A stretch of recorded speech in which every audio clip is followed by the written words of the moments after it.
ఈ ఆంధ్రజ్యోతిలో అయితే ఇక ఏ అనుకున్నా జగన్ మెడకే రాసుకొస్తాడు అనుకున్నా, జగన్ మెడకే రాసుకొచ్చిండు. ఏంటిది? జగన్ అదాని లంచాల కహాని. నిద్ర పోయిండో లేదో రాధాకృష్ణ.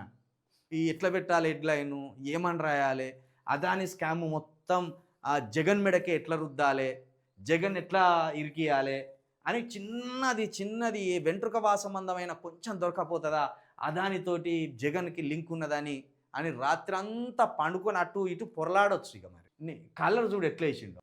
జగన్ అదాని లంచాల కహాని. అబ్బా ఏం ప్రాస, ఏం ప్రాస, ఏం ప్రాస. అమెరికా బయట పెట్టిన అక్రమ బంధం. జగన్కు 1750 కోట్ల ముడుపులు డైరెక్ట్ జగన్కే ముడుపులు ముట్టినాయని రాసింది. సరే, జగన్కు 1750 కోట్ల ముడుపులు ముట్టినాయి అనేది ఆ కోర్టు తెలుస్తుంది. కానీ సిగ్గులేని నీ పేపర్కి 100 కోట్ల విరాళాలు రేవంత్ రెడ్డి గారికి ముట్టినాయి అనేది కనీసం ఇక్కడ ఎందుకు కనవల్లే నీకు? స్కిల్ యూనివర్సిటీ పేరుతోటి 100 కోట్ల ముడుపులు తీసుకొచ్చి రేవంత్ రెడ్డి గారి చేతిలో పెట్టిన అనేది అన్ని పేపర్లలో, నీ పేపర్లలో కూడా రాసినావు కదా. స్కిల్ డెవలప్మెంట్కి అదాని 100 కోట్ల విరాళం అని నువ్వే తాటికాయ అంత అక్షరాలతో ఇట్లనే రాసినావు కదా. మరి రేవంత్ రెడ్డి గారికి ఏం ఆశించి 100 కోట్లు ఇచ్చింది అనేది ఒక్కటని ఇక్కడ రాసుకొచ్చినావా? దీన్ని బట్టి నీ పెన్ను, నీ పేపరు, నీ ఛానలు ఎవడి కోసం పనిచేస్తున్నాయో అర్థమైతే లేదా? ఇక్కడ రేవంత్ రెడ్డి గారికి ఇచ్చిన 100 కోట్ల విరాళాలేమో విని గనబడతలేదు ఈ పేపరోనికి. అక్కడ జగన్కు 1750 కోట్లు ఇచ్చిండట. అది మాత్రం వీనికి స్పష్టంగా లెన్స్ వేసుకొని చూసినట్టు కనబడుతుంది. నిజంగా నీ నువ్వు జర్నలిజము, నీ పేపరు, నీ టీవీ అన్ని బొందలబడి వేస్ట్ నీది. ఒక వ్యక్తి మీద కక్ష కట్టినట్టు వార్తలు రాసుకొస్తారా? ఒక వ్యక్తిని ఎప్పుడు ఏ కోణంలో బ్లేమ్ చేయాలని చూస్తావా? నీకు సిగ్గుంటే 100 కోట్లు ఎందుకు ఇచ్చినా రాయి, ఇడియట్ ఫెలో రాయి. నీకు దమ్ముంటే రాయి. జగన్కి ఇచ్చింది అనేది తేలాలి. మరి విరాళాలు 100 కోట్లు ఎందుకు ఇచ్చిండు స్కిల్ యూనివర్సిటీకి, ఏం ఆశించి ఇచ్చిండు, రేవంత్ రెడ్డి అదానికి ఏం హామీ ఇచ్చిండు అనేది కూడా రాయాలి. గప్పుడు కదా నీ పెన్నుకు పవర్ ఎంతున్నాయని తెలిసేది. చంద్రబాబు నాయుడిని దాస్తావు, రేవంత్ రెడ్డిని దాస్తావు, మోడీని దాస్తావు, జగన్ను బయటెత్తావు. అంటే ఇప్పుడు అదాని జగన్ వల్లనే అదాని ఎదిగిండా?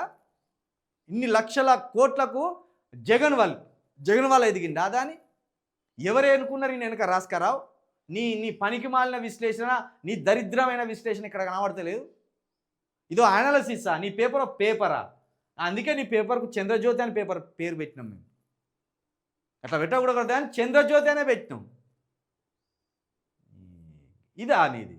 జగన్ మీద ఇంత అక్కస, ఇంత కక్షణ, ఇంత కోపమా?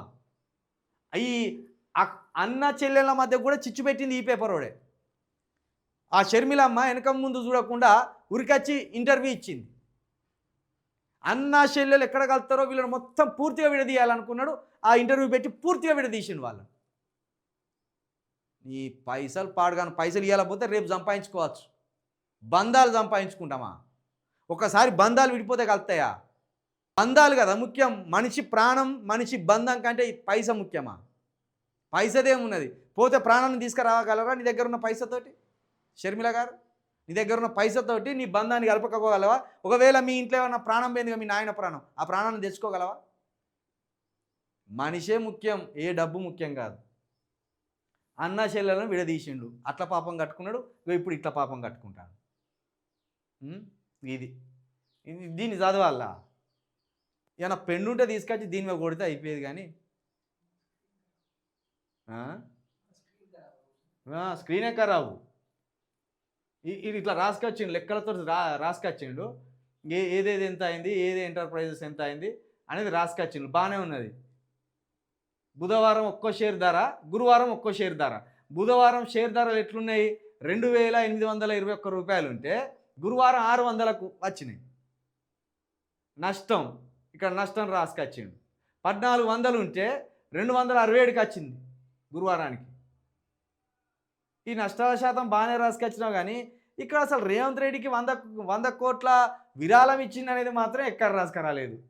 ఇదే ఇక్కడనే నీ చేతగానితనం, నీ కుట్రబాయితనం మొత్తంకి ఇక్కడనే కనబడుతుంది.